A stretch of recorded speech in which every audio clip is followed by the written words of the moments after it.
Good morning, students. Today we'll talk about counter current mechanism. Counter current mechanism.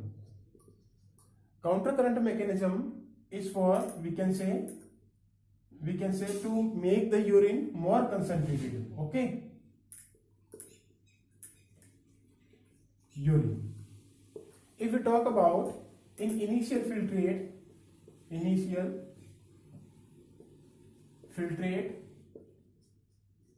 then urine is 4 times more concentrated. Okay, तो ये filtrate का जो water है वो क्या हो जाता है, रीएब्जॉर्ब हो जाता है. The counter current mechanism work efficiently when then there is a we can say scarcity or we can say any type of malfunctioning of water. We can say जब बॉडी के अंदर water की कोई कमी हो. If we are drinking plenty of water तो urine क्या है, that would be more diluted. अगर हम कम पानी पिएंगे तो जो यूरिन है वो मोर कंसंट्रेटेड होगा. क्लियर है. तो अगर हम इनिशियल फिल्ट्रेट की बात करें, वी हैव सीन दैट जो ब्लड का प्लाज्मा है उसके जैसा ही क्या है, फिल्ट्रेट है. Initial filtrate accept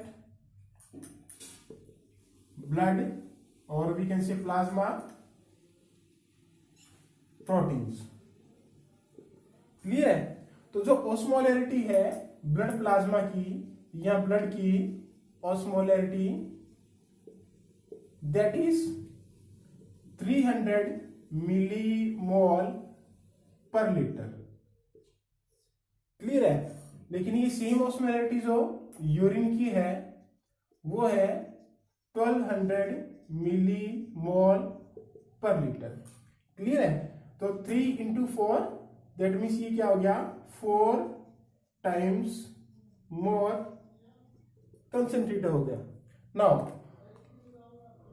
how will this happen or who will concentrate this initial filtrate? We have seen that there is reabsorption of water from different segments of nephrons. Okay, अब हम देखेंगे we can divide the nephron into 3 parts.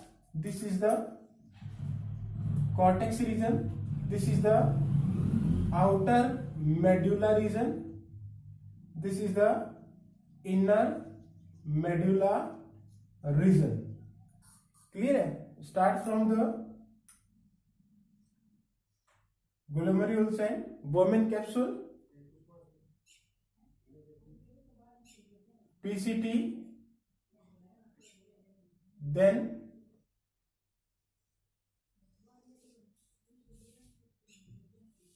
loop of Henle. Here is the thin segment of loop of Henle. Then there is thick segment of loop of Henle. Then DCT, and then collecting duct. Clear है. PCT descending limb of loop of Henle, thin segment of loop of Henle, ascending limb of, ये पूरा ascending limb हो जाएगा. Then DCT and collecting duct. We have seen that जो filtrate है वो ऐसे move करता है, like this.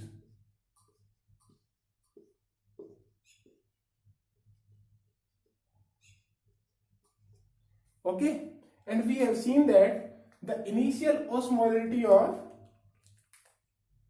filtrate is 300 millimole. तो as this filtrate go down, then फिर आप और लास्ट में किस में आएगा, इस कलेक्टिंग डक्ट में आएगा. तो अब देखो we have seen that in this region ये जो डिसेंडिंग लिम्ब है लूप ऑफ Henle की, ये वाटर रीअब्सॉर्ब करती है इससे. क्लियर है. यहां से भी वाटर रीअब्सॉर्ब होता है, सॉल्ट रीअब्सॉर्ब होता है, यहां से वाटर क्या होगा, रीअब्सॉर्ब होगा. अब ये देखो, ये कोई इनिशियल फिल्ट्रेट है और इस फिल्ट्रेट में से अगर मैं वाटर को रीअब्जॉर्ब करूंगा तो वो ज्यादा कंसेंट्रेटेड होगा।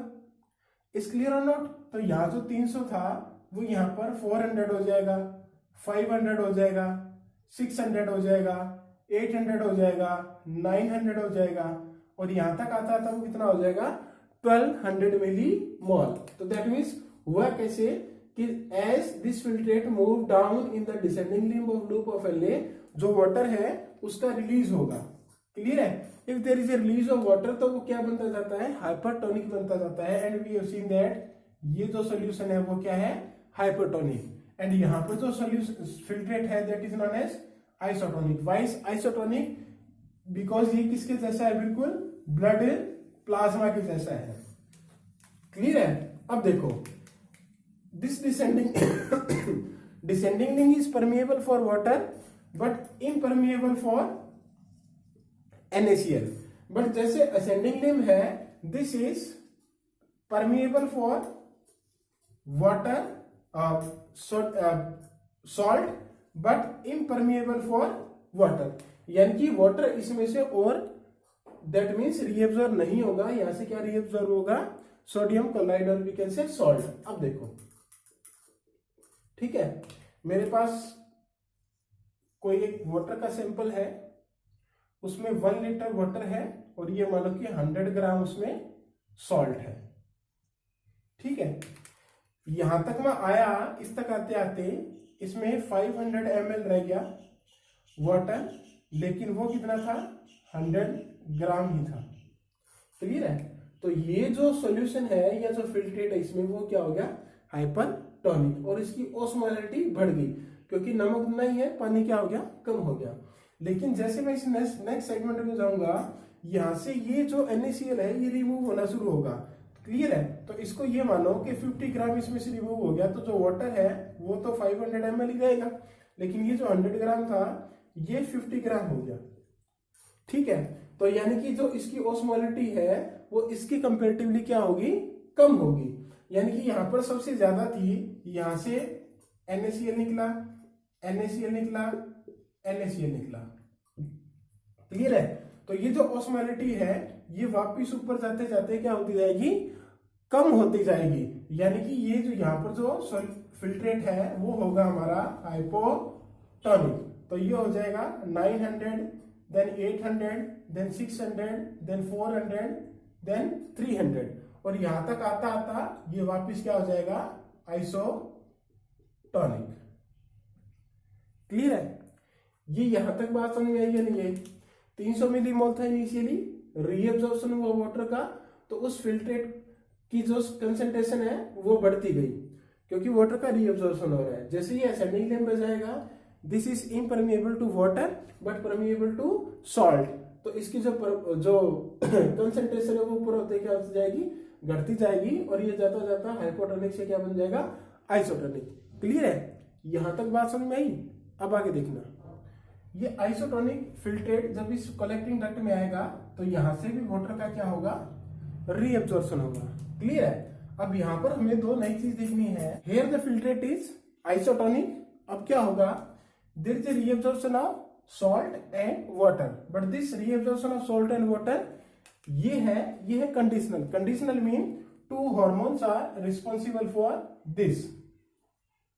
2 हार्मोन्स है, अगर बॉडी के अंदर वाटर की कमी है तो यहां पर DCT में सॉल्ट का और वाटर का रीअब्जॉर्प्शन होगा एंड 2 हार्मोन्स आर रिस्पॉन्सिबल। तो यहां पर एक लाइन लिखी मिलेगी NCERT में कि कंडीशनल है। ओके, तो 2 hormones are, one is known as aldosterone and other is known as ADH, anti diuretic hormone. एक टर्म आती है डायूरेसिस।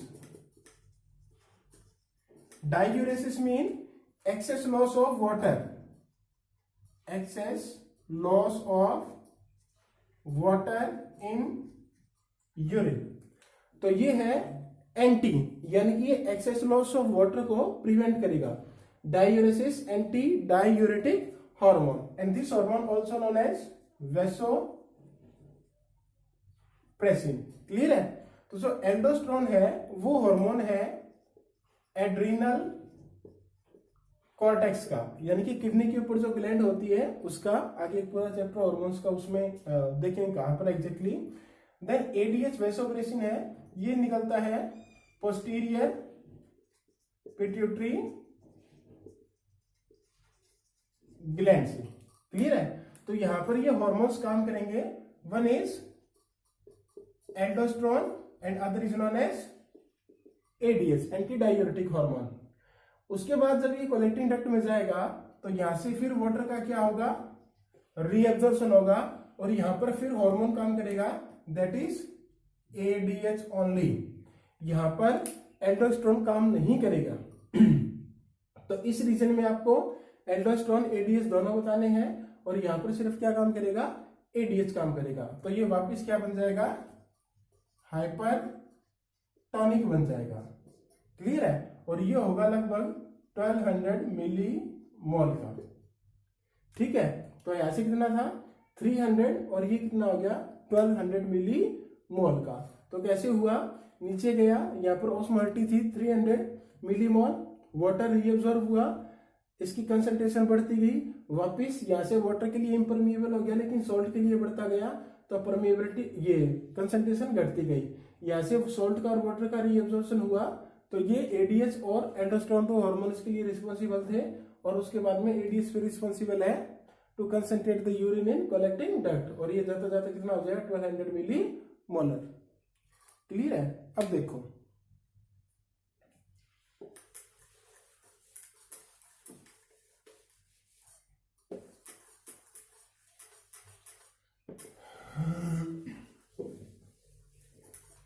अब ये जो रीजन है this is known as interstitium. Okay, interstitium वो रीजन जो आउटसाइड द ट्यूब्यूल है किडनी का। यहां की बात करें तो ये हो गया इंटरस्टिशियम मेड्यूला। क्लियर है? अब जो सॉल्ट है वो ऊपर, यानी कि जो सॉल्ट है यहां पर सॉल्ट इसमें आया, यहां से इससे सॉल्ट आया,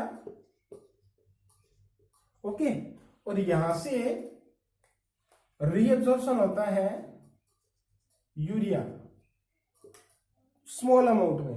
ओके, और क्या होता है कि जो कुछ यूरिया है वो सिक्रीट होती है thin segment of ascending limb of loop of Henle.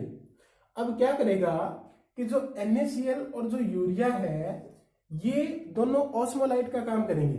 That mean NaCl and urea ये ऑस्मोलाइट का काम करेंगे।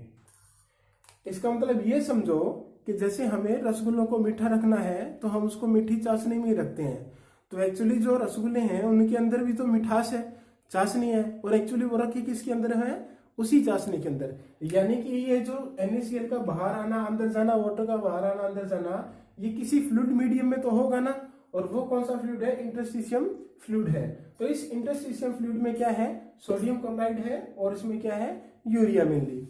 अब यहां वाली ये बात तो समझ में आई या नहीं आई? ठीक है, अब हमने शुरू किया था counter current mechanism. Counter mean opposite. Okay, यानी कि एक तरफ से नीचे आता है, दूसरी तरफ से क्या जाता है, ऊपर जाता है। तो ऐसा ही काउंटर करंट वासा रेक्टा में है। किसमें है, वासा रेक्टा में। अब ये ध्यान रखना कि यहां पर क्या है, NaCl है, ठीक है, और यूरिया है। देखो, अब इसके साथ ही हमारी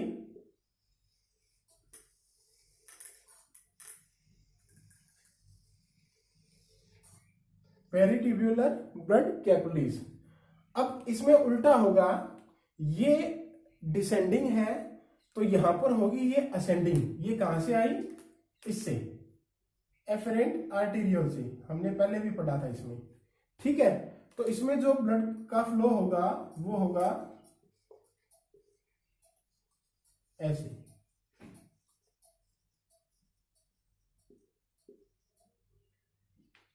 क्लियर है? सोडियम क्लोराइड यहां से निकलना शुरू हुआ और यहां तक करते करते निकला। अब देखो, यहां से जब निकलेगा तो ऊपर की तरफ जाते जाते जो सॉल्ट है उसकी कंसेंट्रेशन क्या होगी, कम होगी। अब यहां पर जो ब्लड था उसकी भी कंसेंट्रेशन कितनी थी, 300 मिली मोल थी। तो ये 300 होगा, 300 से 400 हो जाएगा, 500 हो जाएगा, 600 हो जाएगा, 800 हो जाएगा, 900 हो जाएगा, 1200 हो जाएगा। क्यों होगा, क्योंकि यहां से जो आ रहे हैं, ये जो सॉल्ट निकला था, ये सॉल्ट जो एक्चुअली किसमें रीअब्सॉर्ब हो रहा है, इस डिसेंडिंग लिम्ब ऑफ वासा रेक्टा में। तो यहां से निकला, यहां से निकला, यहां से निकला, ये एंटर करता करता इसकी जो ऑस्मोलिटी है वो बढ़ा देगा और यहां तक ऑस्मोलिटी क्या हो जाएगी इसकी, मैक्सिमम। लेकिन जैसे ये ब्लड ऊपर की तरफ जाएगा और यहां से ये लास्ट में चला जाएगा वेन्यूल में, वेन्यूल से फिर मेजर वेन में चला जाएगा।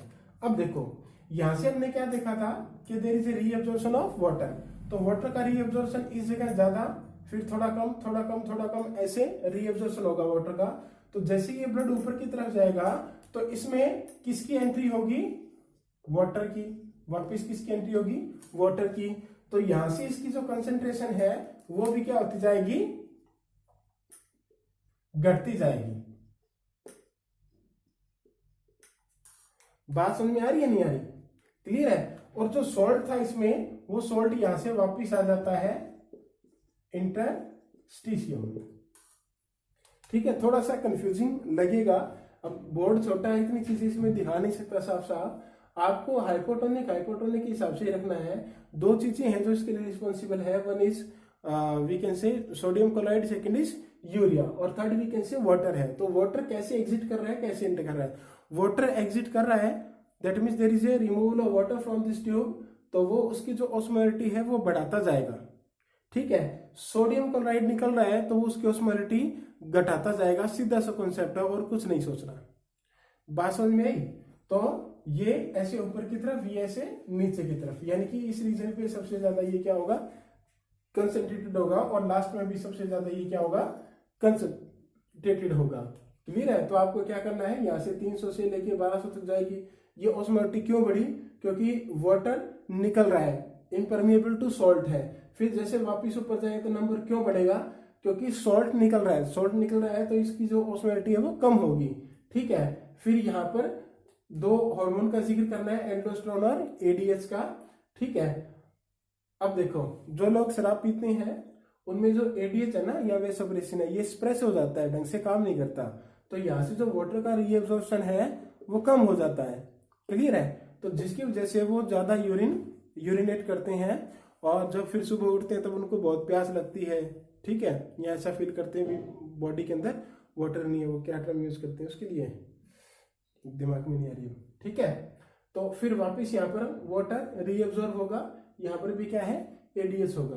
क्लियर है। तो देखो साल्ट कैसे कैसे चला, पहले यहाँ से इस इंटरस्टिशियम में आया, इंटरस्टिशियम में इससे गया, इसे वापस चल के उसी इंटरस्टिशियम में आ गया। क्लियर। उसी तरह जो यूरिया है वो यहाँ से निकली, यहाँ से फिर वो thin segment of ascending limb में वापिस आके इसी में वापिस आ गई। ठीक है, तो ये यूरिया और इसका जो NaCl है एक्ट एज ए ऑस्मोलाइट का काम करते हैं। तो ये counter current mean opposite direction में फ्लो होता है। ठीक है, तो ये इसकी डिसेंडिंग लिम्ब, ये असेंडिंग लिम्ब, ये डिसेंडिंग लिम्ब, ये असेंडिंग लिम्ब। क्लियर है, ये समझ में आए तो ठीक है, वरना बताना डिस्कस कर लेंगे। Okay, thank you.